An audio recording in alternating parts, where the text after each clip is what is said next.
on va également parler des remèdes gagnants, justement, face à cette souveraineté sanitaire. Ravie d'être avec vous pour modérer cette table ronde. Donc, je suis avec Fabrice Billoré, qui est directeur accès marché d'Astellas France. Clémentine Baudy, vous êtes directrice projet transverse et internationaux de l'Agence Innovation de Santé. Reda Guia, vous êtes président de Pfizer France. Et Bernard Tanouri, vous êtes PDG de Benta Group, qui est un groupe libanais, d'origine libanaise et internationale. Ouvrons d'abord ce débat avec vous, Clémentine Baudy.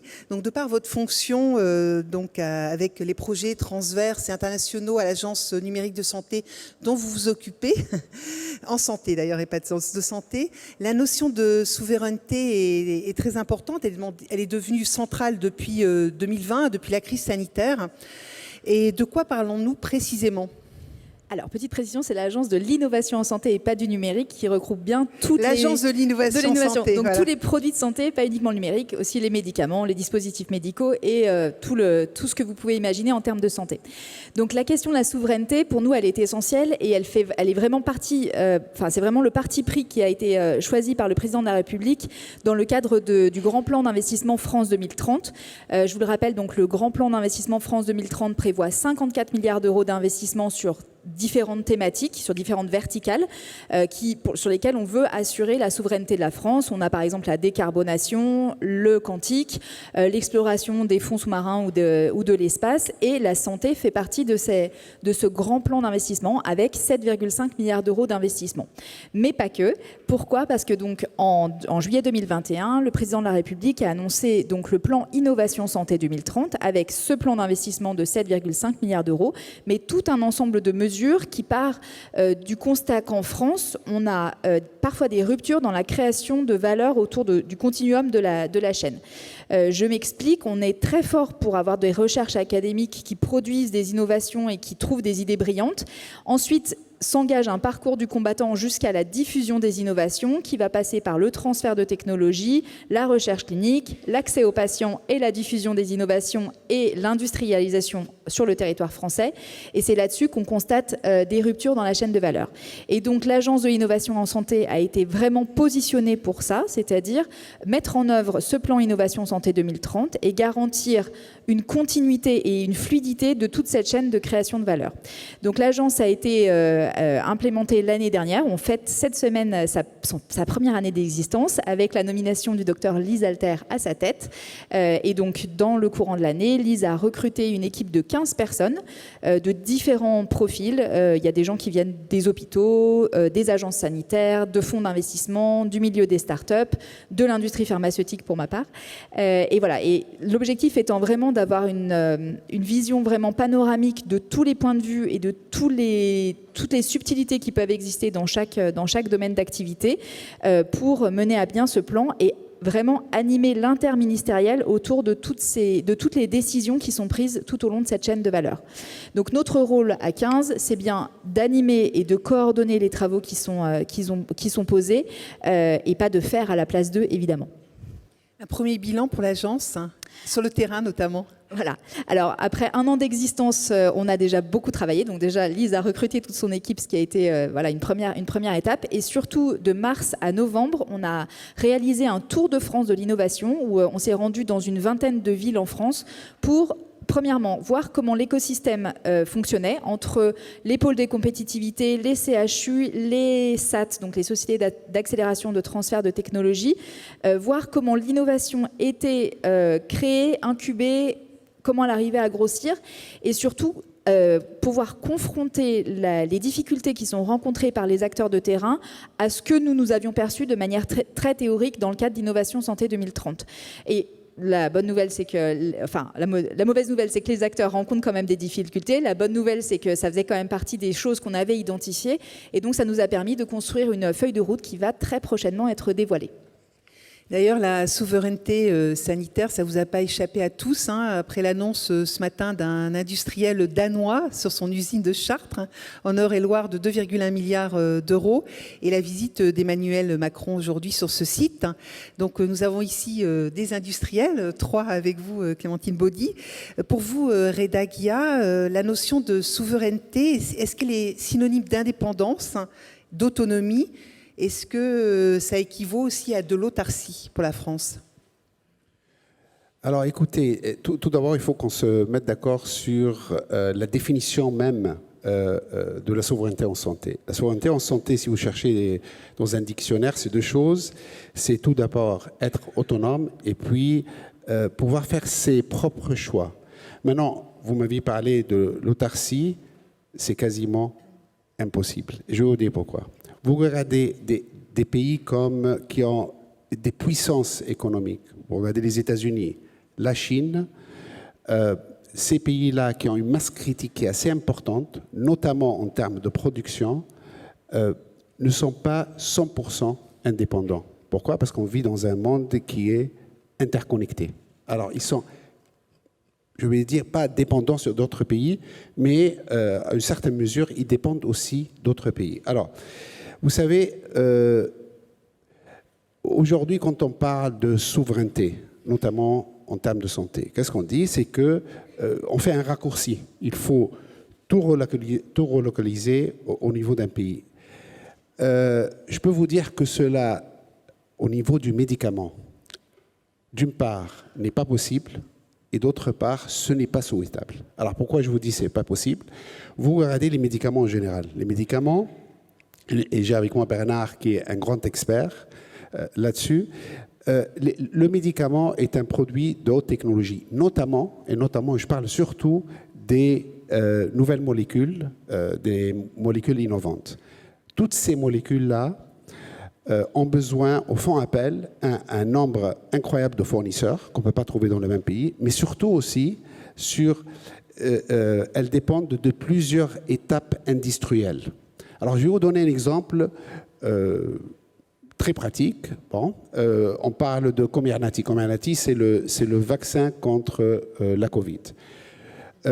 Ce n'est même pas le vaccin le plus complexe à produire. Il y a des vaccins beaucoup plus complexes et des produits beaucoup plus complexes. Vous prenez ce vaccin-là, c'est 280 composantes avec 8 étapes industrielles. Alors, c'est très difficile, quasiment impossible de tout placer dans un pays, de tout centraliser dans un pays. Et même si on y arrivait, même si on décide qu'on trouve la solution, ce n'est pas souhaitable. Pourquoi ? Parce qu'imaginez qu'il y a un problème dans ce pays-là, qu'est-ce qu'on fait ? Vous exposez toute la chaîne de production. Alors, c'est quoi exactement la solution ? La solution, je vous donne l'exemple de ma société Pfizer. Quand vous regardez tous nos produits, non seulement nos vaccins, mais tous nos produits, qui sont distribués actuellement en France, 98% de ces produits pharmaceutiques sont produits en Europe. Et nous sommes quand même une société américaine. Pourquoi on a choisi l'Europe ? Parce que l'idée derrière cela, c'est d'avoir des centres d'excellence partout en Europe. Et l'Europe a la masse critique pour tous ces centres d'excellence. Et chaque centre d'excellence est responsable d'une ou de 2 étapes. Alors, il faut une masse critique qui existe en Europe. Deuxième point qui est important là-dessus, c'est aussi ce qu'on appelle le know-how, les connaissances. Et là, on le trouve en Europe. Et c'est la raison pour laquelle, vraiment, on s'est concentré sur la production, sur ces sites qui, d'ailleurs, ils ont ce qu'on appelle des sites miroirs, c'est-à-dire des sites backup. Au cas où il y a un problème, on peut basculer sur un autre site. Et c'est comme ça qu'on aussi réduit tous les risques sur la chaîne de production et tout l'approvisionnement. Justement, maîtriser cette chaîne de production, c'est votre stratégie, celle que vous suivez chez Astellas, avec cette vision européenne. Fabrice Biloré, comment vous pouvez nous détailler comment ça se passe, comment vous l'avez mise en place, cette stratégie ? Oui, effectivement, comme l'a dit Reda Guia, la souveraineté industrielle, pour la façon dont Astellas contribue à cette souveraineté industrielle, elle est davantage au plan européen, compte tenu des spécificités, je dirais, de notre secteur. Nous sommes un groupe japonais de taille moyenne et sur 8 implantations industrielles dans le monde, on en a 3 en Europe. Donc c'est quand même le signe de notre présence et effectivement de notre volonté de garantir cette souveraineté. On a à la fois un site de principes actifs, car dans l'industrie pharmaceutique, il y a les principes actifs et puis après la formulation et le conditionnement, on va dire, si je simplifie, et aussi 2 sites donc, de formulation et de conditionnement.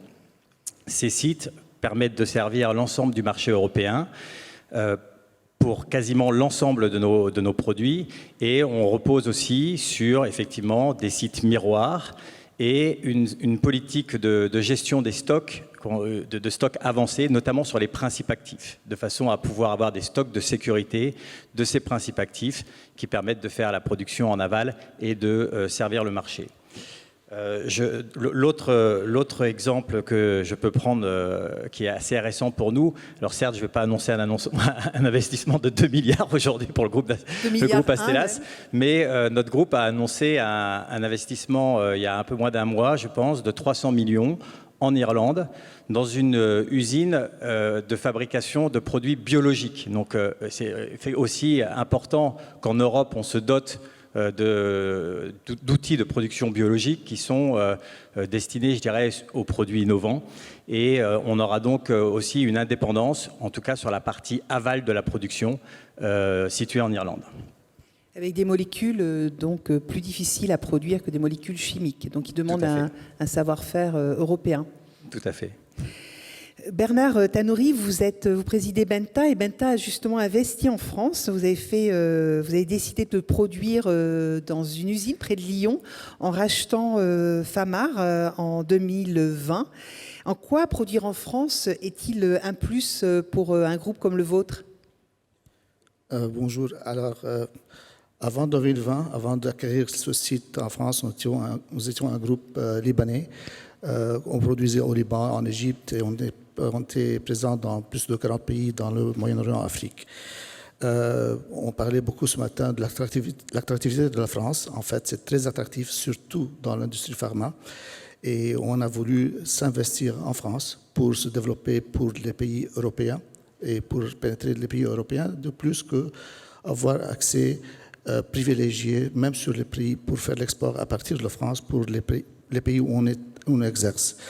En fait, et c'est là qu'on a commencé ce parcours en 2020. C'était un peu pendant une période de crise. Pendant la pandémie. Crise libanaise, crise Covid, un peu tout genre de crise.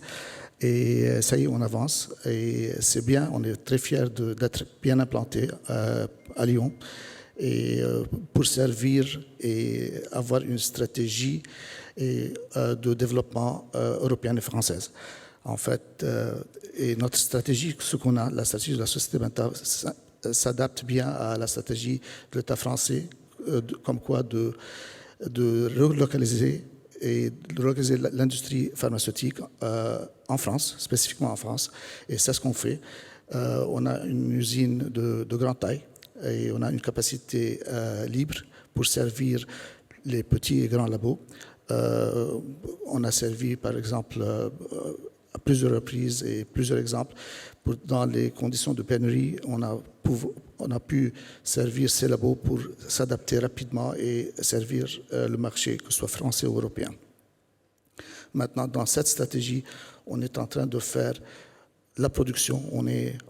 Nous sommes à la base aussi des génériquaires et on a le statut où dans notre DNA, c'est l'entrepreneuriat qu'on a. Et j'ai bien appris ce matin que l'entrepreneuriat, c'est un mot, c'est un terme français, c'est bien de le savoir.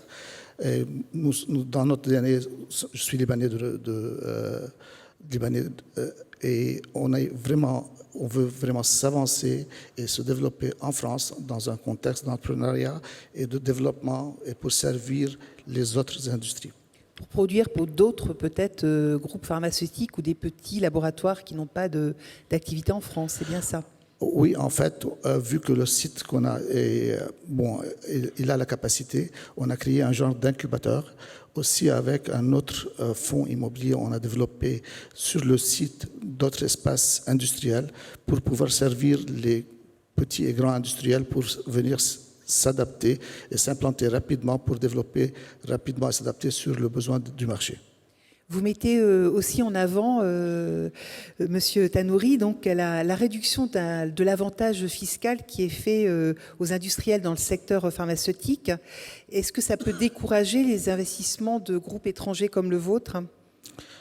Bon, il y a dans le contexte de taxes, il y a beaucoup de taxes qui sont parfois volatiles en France, mais on s'adapte vu qu'on est neuf, on vient d'arriver sur le territoire français et on va s'adapter, mais on veut bien améliorer et pousser l'État français à améliorer ses taxes et que ce soit stable à moyen et long terme, mais on s'adapte bien et on avance. On n'a pas de problème. Du point de vue de fiscalité, on ne voit pas de problème majeur, mais en fait, si on a de meilleures conditions, c'est toujours bien, c'est toujours mieux. Une démarche constructive avec les autorités de santé. Vous Fabrice Biloré, est-ce que vous partagez ce constat concernant la fiscalité de la France, favorable, défavorable, à améliorer? Alors, je pense qu'on est sur la bonne trajectoire. Après, il y a encore des progrès à faire. Si on regarde la fiscalité générale, il y a eu des progrès sur l'impôt des sociétés, les impôts de production, etc. Sur la fiscalité spécifique au secteur pharmaceutique, c'est un peu plus difficile. On a des dispositifs. Le crédit d'impôt recherche en est un formidable. Et il n'est pas spécifique d'ailleurs à l'industrie pharmaceutique, il est général. Et c'est un dispositif extraordinaire, je pense, qui mérite d'être bien sûr pérennisé, mais peut-être aussi simplifié. Aujourd'hui, il est quand même perçu comme un dispositif par nos maisons mères un peu instable, avec un manque de prévisibilité et une interprétation des règles qui changent, notamment par l'administration fiscale. Donc ça, je pense que c'est un point d'amélioration. Le dernier point que je mettrais en exergue, c'est celui quand même de ce qu'on appelle la clause de sauvegarde, qui est une taxe spécifique à l'industrie et qui est un peu contre-intuitive, même si on est dans un secteur régulé, qui en fait nous pénalise en tant qu'industriels, puisque plus on a de croissance, plus on est taxé, et en plus notre croissance est capée. Donc ça, c'est pas très encourageant pour nos maisons mères, et c'est un sujet un peu compliqué, mais qu'il faut essayer de résoudre. Pour défendre justement la France vis-à-vis de vos maisons mères, notamment au Japon, aux États-Unis et vous au Liban. Voilà. Et si je peux, d'ailleurs, je voulais rebondir sur le point de Fabrice sur la clause de sauvegarde. Je vais vous donner un exemple. C'est vraiment contre-intuitif. Plus vous traitez les gens, plus vous les vaccinez, plus on est imposé. Trouvez l'erreur. C'est extraordinaire quand même. Et c'est là où il faut une belle réforme là-dessus. Justement, cette souveraineté, je vous laisse toujours la parole, cette souveraineté sanitaire, elle recouvre également des enjeux. On a parlé du crédit d'impôt recherche, donc des enjeux qui sont liés à l'innovation. Donc on parlait du nouveau vaccin, effectivement, qui a été mis au point très rapidement pendant la pandémie, l'innovation, la recherche. Est-ce que vous estimez que le compte y est en France, et sinon, pourquoi?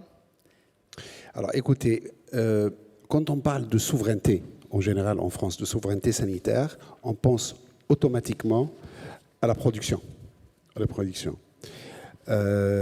Moi, je rajouterais à la production la recherche, que ce soit la recherche fondamentale ou la recherche clinique. D'ailleurs, Clémentine avait parlé de la chaîne de valeur. Et quand vous pensez à la recherche, c'est les 2 premières étapes de la chaîne de valeur. Pourquoi? Parce que la recherche, vraiment, est très important parce qu'elle contribue au progrès, vraiment au progrès de la médecine, de l'innovation, mais c'est un levier majeur d'attractivité. Alors, parlons là d'attractivité. Vous savez, en Europe, l'Europe, malheureusement, ces 10 dernières années, est un peu en perte de vitesse par rapport à tout ce qui a trait à la recherche, notamment la recherche clinique. Et c'est très facile de le mesurer, c'est le nombre d'études cliniques.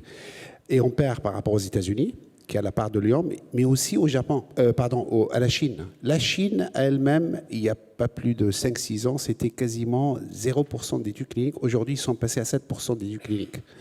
Alors ça, c'est un peu le contexte. Maintenant, en France, nous avons une opportunité. Nous sommes bien notés par rapport a deux aspects. Le premier, c'est la qualité de nos chercheurs, et le deuxième, c'est l'infrastructure de recherche que nous avons en France, qui est bien meilleure que dans d'autres pays européens, il faut le reconnaître. Maintenant,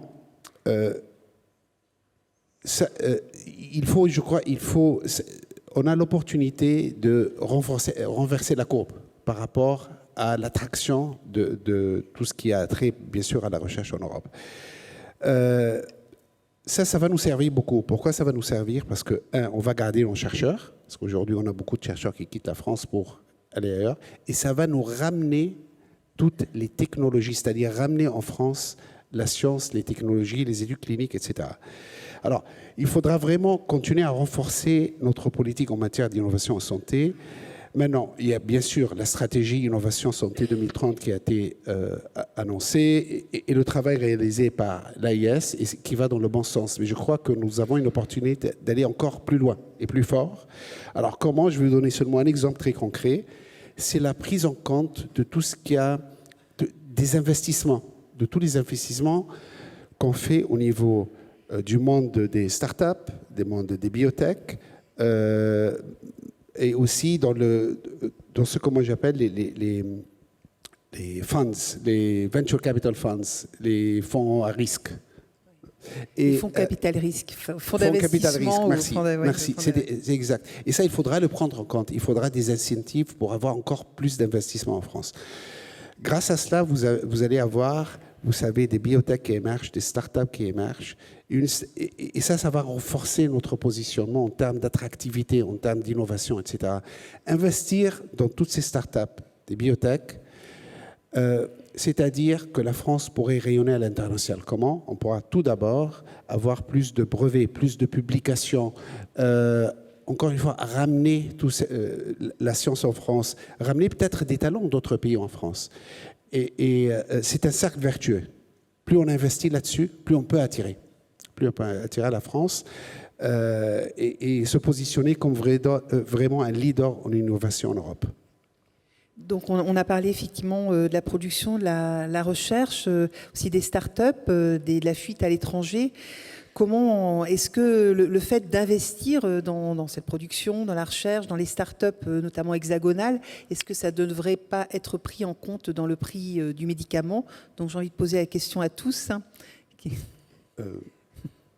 Je vais répondre à ça. Oui, bien entendu. Je crois que, comme l'a dit Clémentine et Reda, sans innovation, il n'y a pas de production. Donc, il faut d'abord commencer par l'innovation. L'innovation, la France dispose effectivement de compétences extraordinaires. Une des difficultés qu'on rencontre en tant qu'industriel, c'est la reconnaissance de la valeur de l'innovation. Et c'est en ce sens où je pense qu'en coopérant avec l'Agence d'innovation de santé, les autorités, on peut aussi peut-être faire évoluer la valeur accordée à l'innovation dans le médicament. Et c'est effectivement un enjeu très important pour nos maisons mères. Et du côté de l'AIS, alors nous, j'ai oublié de le préciser, mais on a pour vocation d'accompagner des projets innovants pour les aider à passer du coup ce continuum depuis la recherche fondamentale jusqu'à la diffusion de l'innovation.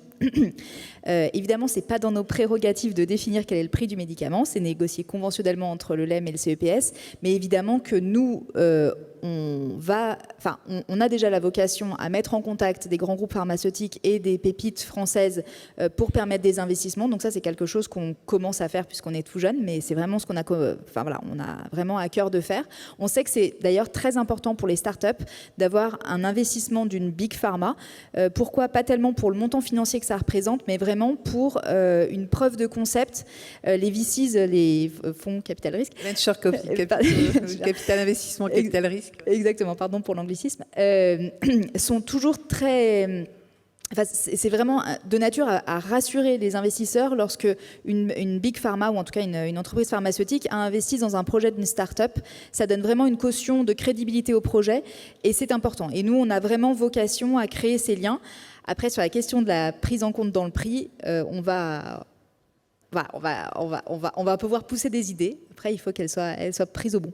Après, pour les startups, il y a aussi tout ce phénomène de mentorat qui est accompagnement axé peut-être à des expertises des laboratoires qui peuvent être aux États-Unis, au Japon ou ou en Europe, ailleurs ou au Liban, effectivement, qui peuvent accompagner ces startups et qui sont importants dans le développement pour qu'elles fassent après des grandes licornes. Oui, exactement. Ça fait partie des sujets qu'on veut travailler aussi, la question du mentorat et aussi la question de la formation des investisseurs pour leur expliquer quelles sont les spécificités liées à la santé, à l'investissement, investir dans la santé, qu'est-ce que ça représente, et voilà, pour les aider à y voir plus clair dans ce milieu et les inciter à investir, bien sûr. Vous vouliez ajouter quelque chose? Oui, écoutez, une des mesures pour rendre la France beaucoup plus attractive en termes d'investissement, c'est la reconnaissance de la valeur de l'innovation thérapeutique en termes de prix.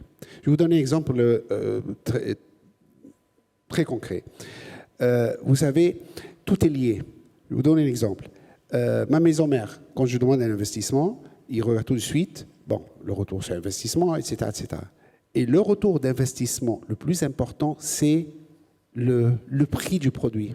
Aujourd'hui, en France, nous avons le prix le plus bas de l'OCDE pour nos produits santé, ce qui est pas très encourageant pour nos maisons mères d'investir en France. Alors, il faut faire un choix.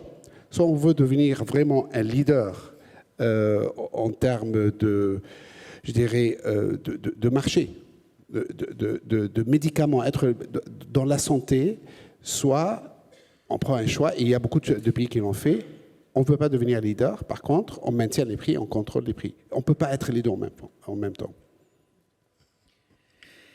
Clémentine Baudy, vous en tant que représentante de l'Agence de l'innovation en santé, je ne me trompe pas cette fois-ci, vous représentez donc le gouvernement et quelque part les autorités de santé. Comment vous pensez que les autorités de santé en France peuvent rendre la France plus attractive en matière de santé pour attirer les investisseurs, l'innovation et éviter que tous les talents partent à l'étranger, notamment aux États-Unis?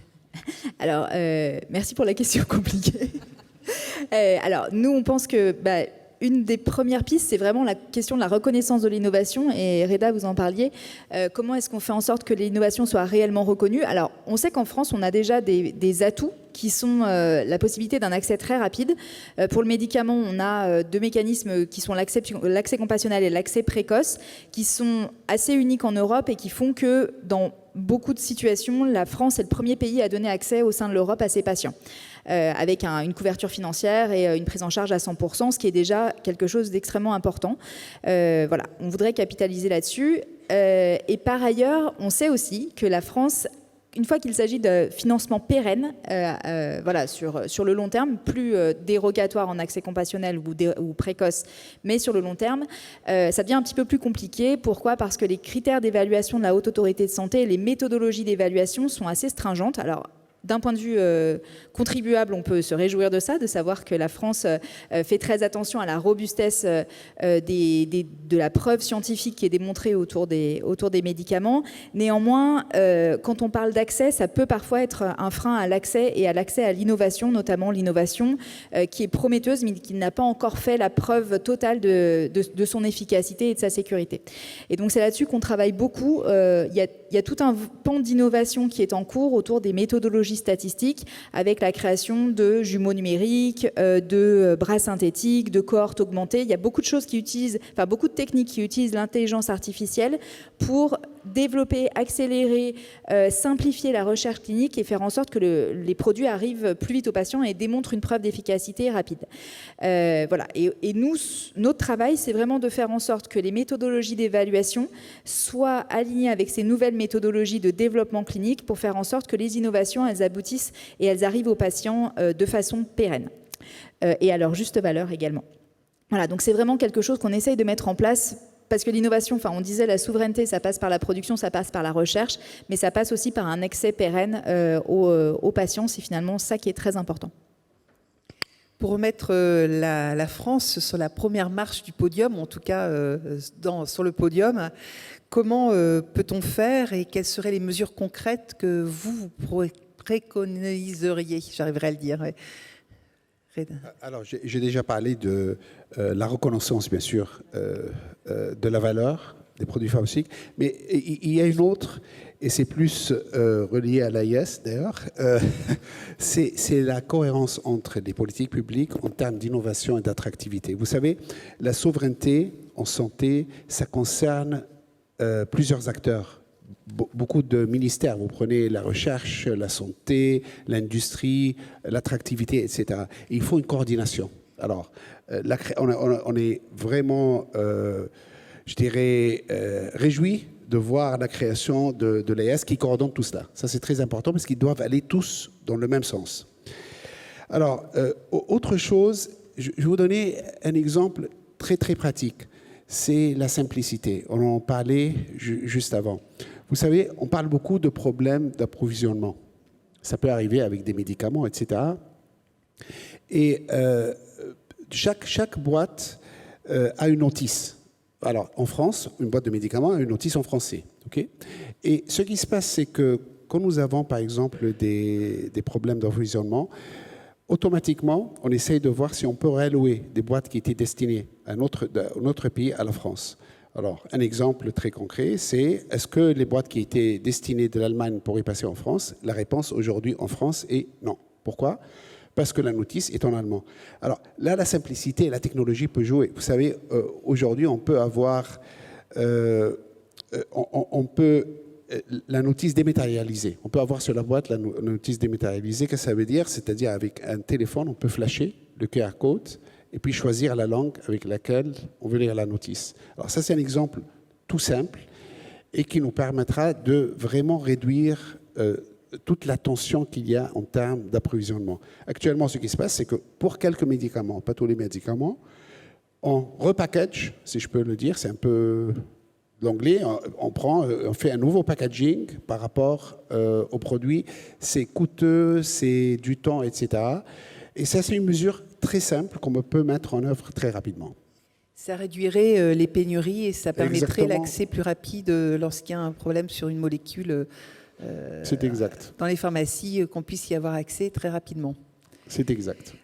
Pour vous, Fabrice Biloré, est-ce que vous partagez ces remèdes gagnants et sinon, quels seraient les vôtres pour améliorer cette souveraineté sanitaire en France ?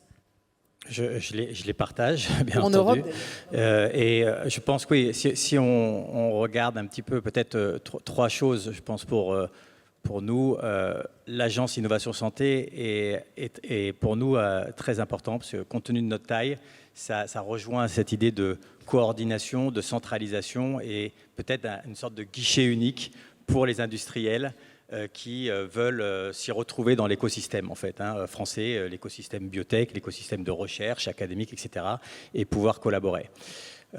Sur le plan peut-être un petit peu plus macroéconomique, j'ai envie de dire les dépenses de médicaments en France, c'est 14%, un peu plus de 14% du PIB en 2020. C'est moins qu'en 1980. Et entre-temps, l'innovation a eu une croissance exponentielle. Donc il y a peut-être aussi des arbitrages à faire au niveau du budget de l'État, puisque c'est vrai que la dépense, elle est quand même principalement portée par l'État. Le dernier sujet, je pense, c'est effectivement reconnaître. On a un dispositif qui est très bien au niveau sectoriel, qui est de soutien aux investissements industriels, mais qui est finalement peu lisible pour les industriels. On ne connaît pas les règles d'attribution. Et tout à l'heure, on parlait de l'IRA, où on disait, les CAPEX, 50% des CAPEX, ça donne un crédit d'impôt. Nous, on sait qu'il y a une enveloppe, mais on ne connaît pas les règles d'attribution. Et là, donner plus de transparence sur les règles d'attribution en prenant en compte l'Europe et pas seulement la France. Voilà. Et pour vous, Bernard Tanouri, quelles seraient vos propositions pour améliorer l'attractivité, cette fois-ci industrielle, de la France ? Dans la souveraineté, il y a la partie industrielle. C'est ce qu'on en parlait. On en parlait beaucoup. C'est l'industrie. Il faut renforcer l'industrie. Il faut donner des atouts et des avantages, pas seulement réglementaires, mais aussi économiques sur tout ce qui est industrialisé et relocalisé sur le marché français. pareil, on a eu, par exemple, dans le plan 2030, France 2030, on a eu une relocalisation de quelques produits où l'État nous a subventionné ces relocalisations pour avoir des bénéfices supérieurs et avantageux sur le marché français. Ce n'est pas seulement le prix, c'est le prix et c'est l'avantage réglementaire et commercial. Alors ça donne un poussé, un avantage pour réindustrialiser l'industrie pharma en France. Clémentine Baudy, qu'est-ce que vous pensez de ces propositions? Est-ce que tout va dans le bon sens ou comment on peut améliorer les choses? Pour moi, je reviens sur ce que vous disiez, sur le fait que 14% de longue gamme, c'est des médicaments et c'est une part qui est très nettement inférieure à ce que c'était dans les années 80, avec dans le même temps l'arrivée de l'innovation. Moi, je pense qu'il y a un sujet qui est très important, c'est la prospective. C'est de comprendre, et ça fait partie des missions qu'on a au niveau de l'agence, de comprendre quels sont les grands enjeux de santé publique de demain, quelles sont les innovations qui sont en train de se développer et comment est-ce qu'on fait en sorte que les innovations qui se développent et qui répondent à ces enjeux de santé publique, on soit souverain dans l'utilisation de ces innovations. Mais du coup, ces innovations, elles vont avoir un coût, évidemment, mais elles vont aussi probablement générer des économies sur le long terme. Et donc ça fait vraiment partie de nos missions, et c'est pas la plus simple, c'est vraiment d'anticiper ce qui va arriver et d'arriver à connecter la question du coût de l'innovation à la question des économies qui vont être liées et qui vont être générées dans le système. Et ça, c'est vraiment quelque chose... Enfin, je pense que vraiment, quand on va arriver à faire ça et quand on va même réussir à aller sur une transformation du système de santé pour l'amener vraiment sur un système beaucoup plus préventif. C'est ce que vous disiez tout à l'heure sur la clause de sauvegarde, les vaccins où on va vacciner les gens pour leur permettre d'être protégés et de ne pas tomber malades. Au final, est-ce que c'est logique de taxer cette dépense? Il y a ces questions à se poser. Donc vraiment, comment est-ce qu'on anticipe? Comment est-ce qu'on fait en sorte de tourner notre système vers de la prévention pour garantir la soutenabilité du système? D'autant que les économies ne sont pas que des espèces sonnantes et trébuchantes, ça peut être aussi des économies de jours de travail, de retour au travail plus rapide, de qualité de vie, aussi d'études cliniques en vie réelle, tous ces critères-là qui ne sont pas forcément pris en compte dans le prix du médicament. Et de qualité de vie des aidants aussi pour les pathologies. Exactement. Les plus... tout à fait. Est-ce que quelqu'un veut avoir le mot de la fin ou on termine avec vous, Clémentine Baudy? C'est un lourd... On attend peut-être l'année prochaine, dans un an, un nouveau bilan de tout ce qui aura été fait après les suggestions des industriels ici présents et votre engagement à améliorer les choses. Je vous remercie. Je vous remercie à tous les quatre. Merci à vous. Merci, au revoir. Merci à vous.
Ravie d'être là dans ce lieu. C'est toujours émouvant de se retrouver dans cet amphithéâtre. Je suis très heureux d'être là. Effectivement, je suis un grand fidèle des États de la France. L'accord de Paris, c'est plutôt la mise en route de la direction de l'économie mondiale vers une économie décarbonée. Quels sont les atouts de la France dans ce domaine? On se doute et on devine que sur le plan numérique, on n'a pas des atouts extraordinaires.